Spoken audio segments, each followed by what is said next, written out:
Hello guys, ito na yung ating sesame seeds cookies. So ganito na, kalalabas lang niya kasi sa oven, so mainit-init pa, so hindi pala pwedeng tanggalin dyan para paglamigin ng konti para hindi didikit pala. Pag medyo mainit pa, hindi pala pwedeng tanggalin kasi medyo malambot pa. So ganyan, tingnan nyo naman, napaka-crunchy niya.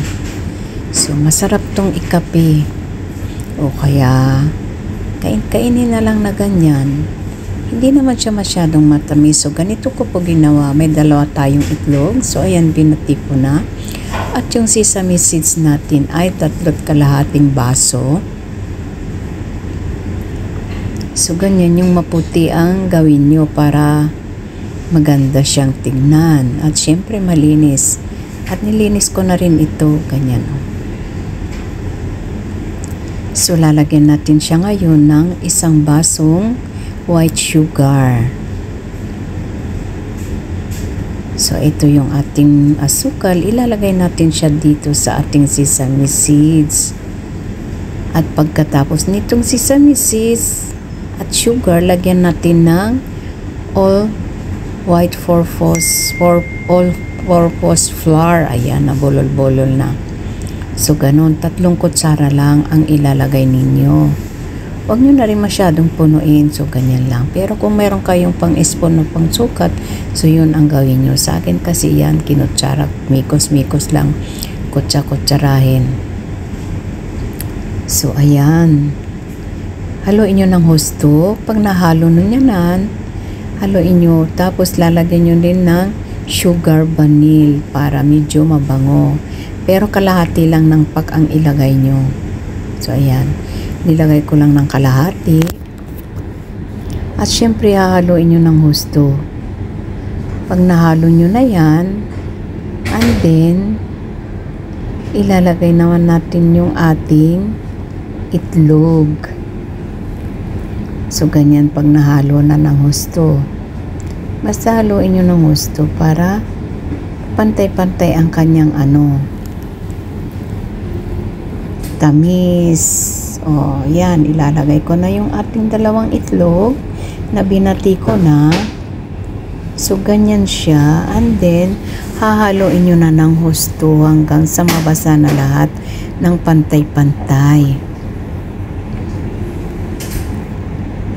So, ayan. O, diba, madaling lutuin lang. Madali lang gawin. At konti lang yung ingredients niya. So, ganyan na siya. Nahalo ko na ng husto. So, ayan, basa na, pantay na ang pagka-basa. O, ayan. And then, mag-i-start na tayo na maggawa tayo ng i-design na natin. Gagawin na natin, i-design natin. Kuha tayo ng paper part cement. Yan. Ilalagay natin dyan. Pero kailangan, yung ganyan ninyo lang siya, ilapat-lapat nyo para hindi matigas. Kailangan manipis lang siya. Nipisan nyo lang para maging crunchy at hindi siya matigas. Masarap kagat-kagatin. So ganyan siya. So heto, marami na rin akong nagawa. And then ilalagay na natin sa oven yan. Ito, ang oven nito ay 170 yung kanyang heat. Tapos mga 40 minutes lang. Kasi hindi naman pwede yung sunog na sunog. So basta mag-brown na, pwede na. So ayan, ganyan na siya. O, diba? Madali lang. Pagka pwede nyo rin kamayin o Kaya lang ginawa ko na rin ganyan kutsara para hindi magdikit-dikit sa kamay. So ayan, puno na yung ating tray. O, diba? Dami ko nang nagawa. So pag napuno na yan, ilalagay na natin siya sa oven. So ayan.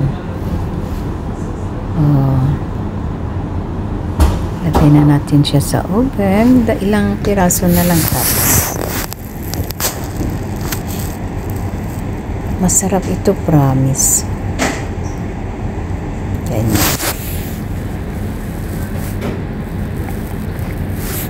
Kailangan nipisan nyo lang para hindi siya matigas kasi pagka parang makapal, baka medyo matigas. Madali lang itong i-prepare. 10 minutes to 15 minutes lang i-prepare.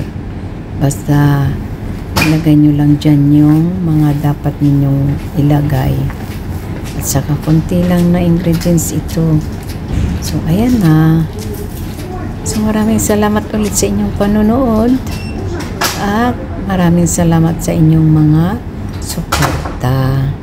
So, hanggang sa muli. See you in the next video again.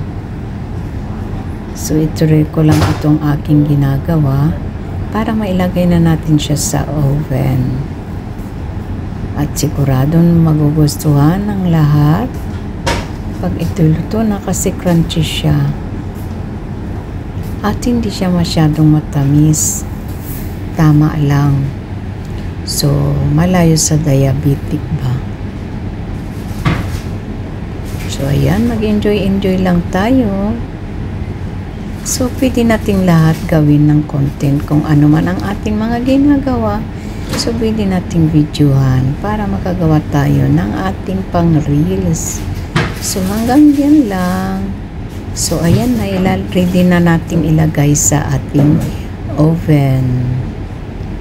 Tapos, gawa tayo ulit kasi mainit na yung ating oven.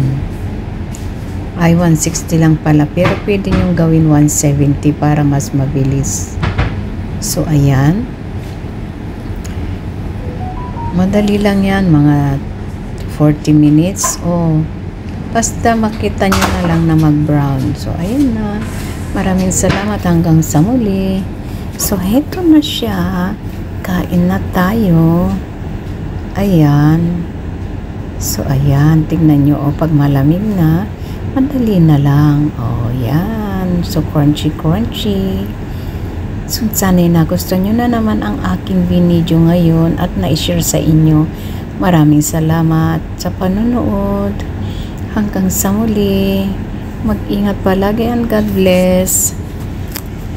So, ayan na.